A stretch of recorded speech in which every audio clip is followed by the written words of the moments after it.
네, 여러분 안녕하세요. 안녕하세요. 네, 저는 여기 나와 있듯이 컴파스 7기 선교사 박정현입니다.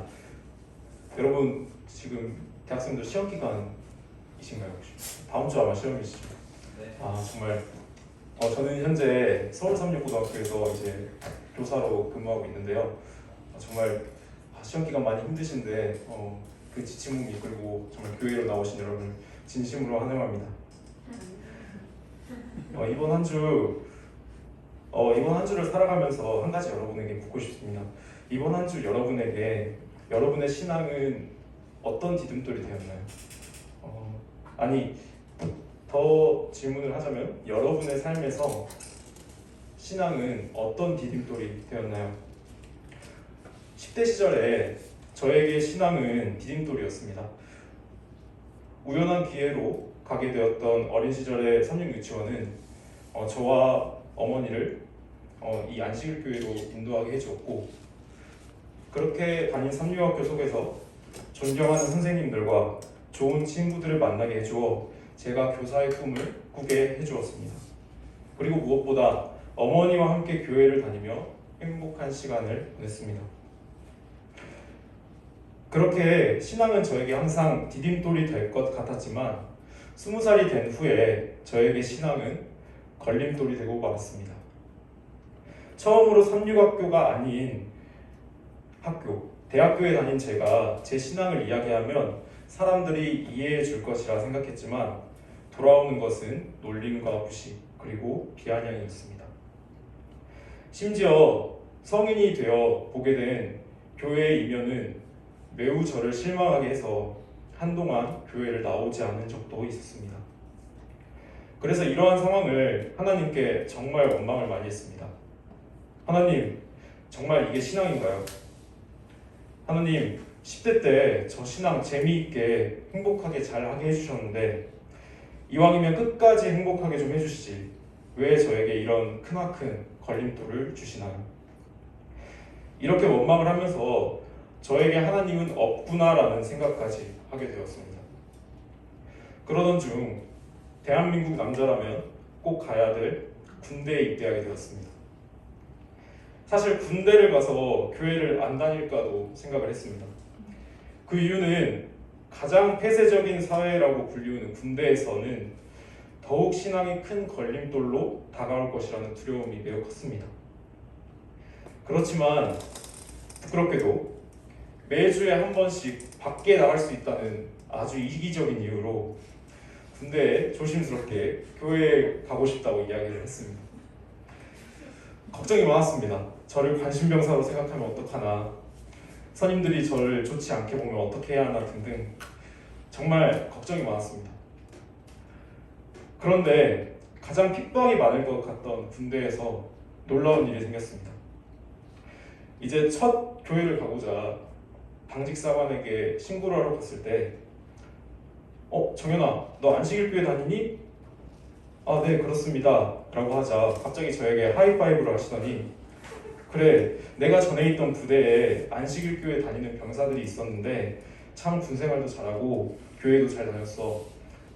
너도 그러길 바란다 라고 하셨고, 그 다음 주에 또 이제 다른 당직사관에게 신고를 하러 갔는데 갑자기 이제 저를 조용히 따로 부르시더니 손을 딱 잡으시면서 정현아, 내가 전에 있던 부대에 선배님이 간부 선배님이 안식일교회를 다니셨는데 나한테 정말 잘해주시고 훌륭한 분이셔서 기억에 남는다.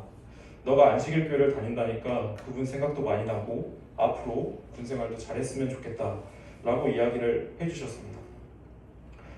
감사하게도 부대 내에서는 안식일교회 병사는 훌륭하다라는 인식이 간부들 사이에 생겨서 저는 큰 어려움 없이 교회를 다닐 수 있었고, 부대 내에서 제가 원하는 보직이 변경되고 감사하게도 교회에 머무는 시간도 늘어나게 되었습니다. 가장 폐쇄적인 사회라고 여겨진 군대에서 이러한 일들을 겪으니 전에 하나님이 없구나라는 생각까지 가진 저에게 하나님에 대한 생각을 전환시키는 계기가 되었습니다. 제 신앙이 걸림돌이 아닌 디딤돌로 다시 느껴지는 시간이었습니다. 그렇게 저는 무사히 전역을 하게 되었고 대학교에 복학하였습니다. 그렇게 복학을 하고 대학교를 다니던 중에 액트에서 한 친구를 만나게 되었습니다. 그 친구는 바로 컴파스 출신 선교사였습니다. 그 친구와 함께 6개월간 매일 말씀 묵상을 하게 되었고 6개월간의 말씀 묵상은 제 삶에 큰 변화를 가져다 주었습니다. 말씀은 저를 되돌아보게 해주었고 하나님께서 매일의 삶 속에서 저와 함께 하심을 알게 되었습니다. 특히 고린도전서 4장 5절에 그러므로 때가 이르기 전 곧 주께서 오시기까지 아무것도 판단치 말라. 그가 어두움에 감추인 것을 드러내고 마음의 뜻을 나타내시리니 그때 각 사람에게 하나님께로부터 칭찬이 있으리라. 저는 과거에 제 판단대로만 신앙을 했습니다. 이 정도 교회 다니고 이 정도 교회에서 청년 활동하고 청년 임원 정도 하면은 괜찮겠지. 이 정도 살면은 잘 사는 거겠지. 이렇게 생각하면서 부끄럽게도 신앙을 하면서 하나님의 판단에 의지한 적은 없었습니다. 오로지 다 제 판단으로만 하였습니다. 그래서 저는 제 판단이 아닌 하나님의 판단에 저를 온전히 맡기고자 1년의 시간을 선교사로서 헌신하기로 결심하고 컴파스 선교사로 한 해를 보냈습니다. 1년의 시간 동안 정말 행복했습니다. 물론 힘들고 눈물을 흘린 적도 있었습니다. 하지만 매일의 말씀 묵상과 평생 선교사로 사역하기 위한 정말 다양한 대자 훈련과 1년의 시간을 함께한 동기들과의 시간은 정말 저에게 값진 경험으로 나왔고 주님의 삶을 본받는 시간이었습니다. 특히 함께 1년의 시간을 보낸 동기들이 각자의 실험과 삶을 말씀과 기도로 극복하며 성장하는 모습은 저에게 큰 감동을 주었습니다. 그들의 삶이 바로 성경이 되었습니다.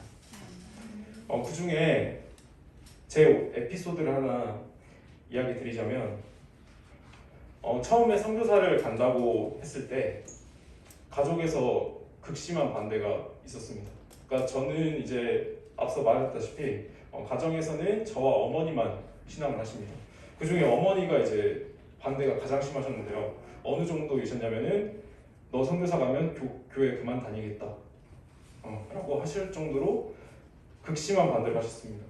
근데 그럼에도 불구하고 제가 기도하면서 선교사를 결심하고 입소를 했습니다. 입소를 했는데 어머님한테 연락을 드렸을 때는 항상 좋지 않은 시선으로 저를 바라보셨습니다. 거기 가서 좋냐 라는 식으로 이제 진짜 좋냐 이런 식으로 살면서 처음으로 어머니한테 비아냥을 들었던 되게 상처가 많이 컸습니다.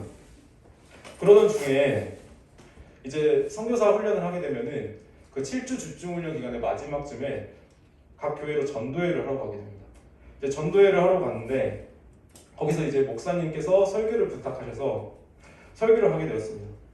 근데 어떻게 처음 설교하는데 얼마나 잘했겠어요. 참 많이 부족했을 거 아니에요. 그런데 어느 순간 제가 설교한 내용을 어머니한테 보내드리고 싶다는 마음이 들었습니다. 그래서 기도하는 마음으로 어머님께 제가 설교한 내용을 녹음 파일로 보내드렸는데요. 그러고 나서 며칠 뒤에 어머니한테 카톡이 이렇게 왔습니다. 사랑하는 아들의 탁월한 선택이란 걸 이제야 엄마는 너의 설교를 듣고 깨달았다. 아들이 자랑스럽고 훌륭하게 자라줘서 정말 고마워. 아들을 위해 기도할게. 사랑해. 우리 가족 행복하게 오손도손 잘 살자. 정현이가 내 아들이라서 너무 고맙고 엄마 마음이 너무 든든하구나. 아멘. 사실 그 전에는 정말 이런 일이 나한테 있을까? 그러니까 이렇게 말씀을 통해서 하나님 안에서의 우리 가족의 관계가 회복될 수 있을까라는 생각을 많이 했습니다. 근데 선교사를 가고 제 부족한 설교를 하나님께서는 제 부족한 설교를 통해 마음문을 열어주시면서 언제나 함께 하심을 저에게 느끼게 해줬습니다. 그리고 이러한 경험은 제가 함께 했던 우리 선교사들 모두가 경험하고 있습니다. 이런 주님께서 우리와 항상 함께 하십니다.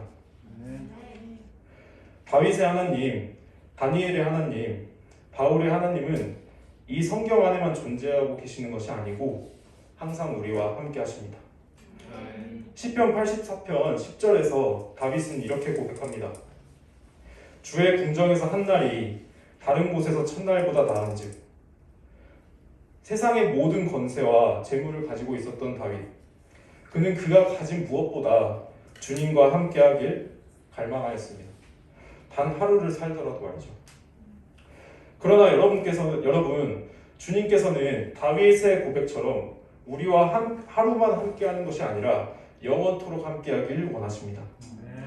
계시록 22장 5절에 다시 밤이 없겠고 등불과 햇빛이 쓸데없으니 이는 주 하나님이 저희에게 비치심이라. 저희가 세세토록 왕노릇 하리로다. 저에게 신앙은 이제 걸림돌에서 디딤돌이 되었고 주님께서는 이 디딤돌을 하늘의 반석으로 삼아 그 위에 저와 여러분과 영생을 함께할 성전을 짓고 우리 모두를 위해 중보하고 계십니다. 아멘. 사랑하는 서해특교의 청년 여러분, 더 이상 사람의 말이 아닌, 세상의 그 어떤 말이 아닌 언제나 하나님의 말씀에 흔들리며 살아가는 여러분이 되시질 않겠습니까? 아멘. 지금부터 10년 전 주님의 청년들을 훈련하고자 많은 사람들의 합심과 헌신으로 시작한 컴파스 선교사가 어느덧 10기를 모집하고 있습니다. 현재 우리 컴파스 선교사들은 수료 후 각지각처에서 다방면으로 주님을 찾고자 하는 사람들을 만나며 변화시키고 세상을 치유하며 하나님의 나라를 확장하고자 노력하고 있습니다. 사랑하는 서해특교의 청년 여러분, 이 사역에 동참하지 않으시겠습니까? 여러분의 삶이 예배가 되고 예배가 여러분이 삶이 되어 여러분의 삶을 많은 이들에게 증거하며 주님과 함께하지 않으시겠습니까? 여러분의 삶이 언제나 주님과 함께하며 주님의 흔적을 남기고 살아가길 바라며 간증을 마치겠습니다. 감사합니다. 아멘.